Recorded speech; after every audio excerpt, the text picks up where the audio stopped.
उत्तर प्रदेश ने गरीब कल्याण के क्षेत्र में ये डबल इंजन की सरकार ने एक लंबी छलांग लगाई है। पिछले 8 वर्ष में 6 करोड़ से अधिक गरीबों को गरीबी रेखा से ऊपर उठाने में मदद मिली है। 15 करोड़ उत्तर प्रदेश के वासी आज भी प्रतिमाह पिछले 5 वर्ष से फ्री में राशन की सुविधा का लाभ प्राप्त कर रहे हैं। 1 करोड़ 86 लाख उज्ज्वला योजना के कनेक्शन उपलब्ध हुए हैं। होली और दीपावली में एक रसोई गैस के सिलेंडर उन्हें फ्री में उपलब्ध करवाए जा रहे हैं। प्रधानमंत्री किसान सम्मान निधि में 2 करोड़ 62 लाख किसानों को इस योजना से जोड़ा गया है, जिन्हें प्रतिवर्ष 6,000 रुपए उनको डीबीटी के माध्यम से केंद्र सरकार उपलब्ध करवा रही है। और 9 करोड़ से अधिक लोगों को उत्तर प्रदेश में गोल्डन कार्ड उपलब्ध करवा करके प्रधानमंत्री जन आरोग्य योजना आयुष्मान भारत के अंतर्गत उन्हें आच्छादित करने वाला ये सभी जो आंकड़े हैं, ये दिखाता है कि ये सबसे अधिक देश के अंदर इन सभी क्षेत्रों में उत्तर प्रदेश काफी आगे है और इसमें सबसे लंबी छलांग लगाने वाला है। 56 लाख गरीबों को एक आवास उपलब्ध कराने में ये सभी स्कीमें जिसमें उत्तर प्रदेश नंबर 1 पर देश में है। और मित्रों, 2017 के पहले निराश्रित महिला पेंशन, वृद्धावस्था पेंशन, दिव्यांगजन पेंशन 55 लाख महिलाओं को, वृद्धजनों को या दिव्यांगजनों को मिलती थी। आज ये संख्या बढ़ करके 1 करोड़ 6 लाख महिलाओं को, वृद्धजनों को और दिव्यांगजनों को उत्तर प्रदेश दे रही है। 2017 के पहले पेंशन की राशि हुआ करती थी मात्र 300। आज इसको हम 1,000 रुपए महीने उन लोगों को डीबीटी के माध्यम से दे रहे हैं। इसके अलावा डीबीटी में लाभार्थियों तक सीधा पैसा पहुंचाने में भी देश में उत्तर प्रदेश नंबर 1 पर है। यानी अकेले 24-25 में 9 करोड़ 8 लाख से अधिक लोगों तक 1,10,000 करोड़ रुपए से अधिक का भुगतान डीबीटी के माध्यम से हुआ है। और इसके माध्यम से प्रदेश सरकार को 10,000 करोड़ रुपए की बचत हुई है। और अभी वर्तमान में सरकार इस नए वित्तीय वर्ष में और सबसे बड़ी आबादी का राज्य होने के बावजूद जीरो पॉवर्टी के लक्ष्य को प्राप्त करने के लिए कृत संकल्पित होकर के कार्य कर रही है। हम नए वित्तीय वर्ष अब 1 अप्रैल से प्रारंभ होगा, तो इसमें उससे लॉन्च करने जा रहे हैं। इंफ्रास्ट्रक्चर के लिए प्रदेश के बारे में एक मान्यता थी, जहां से गड्ढे शुरू हो जाएं समझ लो उत्तर प्रदेश की सीमा आ गई। सड़क में गड्ढा है या गड्ढे में सड़क है, ये पता नहीं लगता था। आज मित्रों, आप गूगल में सर्च करिए, आपको पता लगेगा एक्सप्रेसवे कौन है, तो नाम आएगा उत्तर प्रदेश। 6 एक्सप्रेसवे वर्तमान में उत्तर प्रदेश के अंदर संचालित है। 11 पे हम कार्य कर रहे हैं, या तो निर्माणाधीन है या प्रस्तावित हैं, जिन पे नए वित्तीय वर्ष में काम प्रारंभ होने जा रहा है। और गंगा एक्सप्रेसवे के बनते ही देश के अंदर एक्सप्रेसवे में उत्तर प्रदेश का 55% हिस्सेदारी अकेले उत्तर प्रदेश की होगी। सबसे बड़ा रेल नेटवर्क यूपी के पास, सबसे ज्यादा मेट्रो का संचालन उत्तर प्रदेश के अंदर हो रहा है। 2017 के पहले क्या था? लखनऊ में आधी अधूरी मेट्रो थी, 1.5 एक्सप्रेसवे थे। आज 6 एक्सप्रेसवे हैं, 11 पे हम काम करने जा रहे हैं। आज 6 सिटी, देश के अंदर सर्वाधिक 6 सिटी में मेट्रो का संचालन यूपी कर रहा है। देश की पहली रैपिड रेल यूपी के अंदर है, दिल्ली से मेरठ के बीच में। और देश का पहला वाटरवे हल्दिया वाराणसी के बीच में यह संचालित हो चुका है। यानी लैंडलॉक्ड स्टेट से उत्तर प्रदेश मुक्त हो चुका है।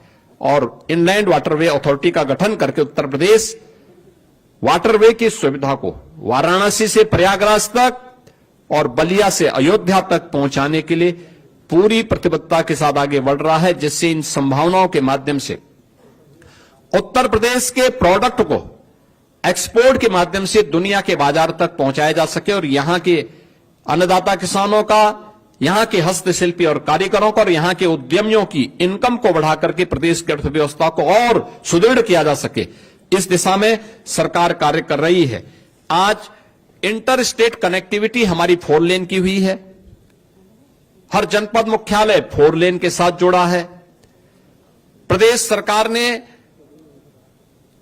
हाईवे के एक बड़े नेटवर्क को अपने यहां जोड़ा है और उत्तर प्रदेश इस दिशा में काफी एक अच्छी प्रोग्रेस के साथ देश के अंदर है, क्योंकि ये हाईवे इसी दिशा में जो प्रयास किए जाते हैं, ये किसी भी अर्थव्यवस्था की सबसे रीढ़ के रूप में काम करती हैं।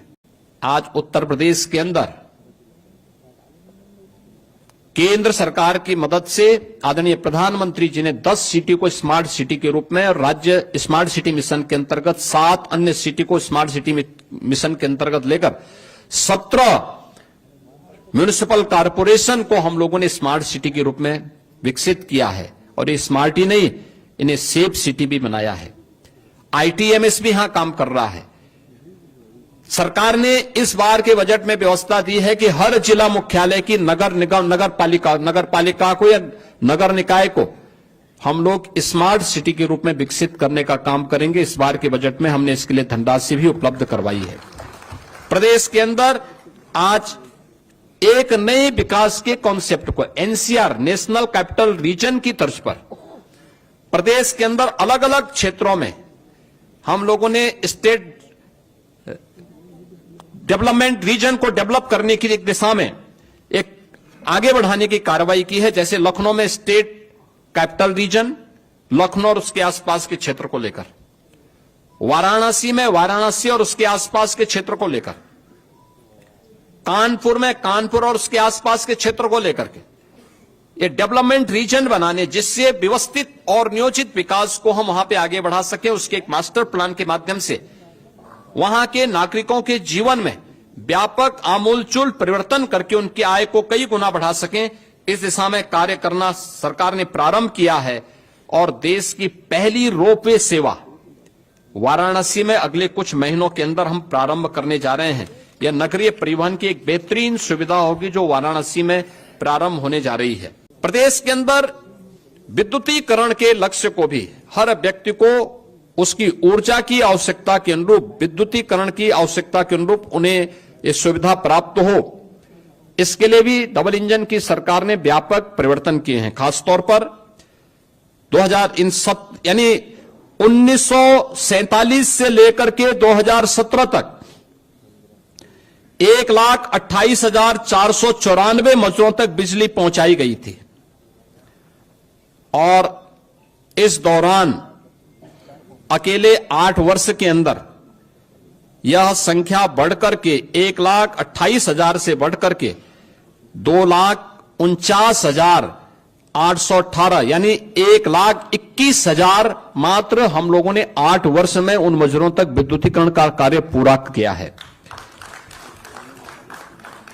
12 से 17 के बीच में केवल 8,44,000 विद्युत कनेक्शन उपलब्ध करवाए गए।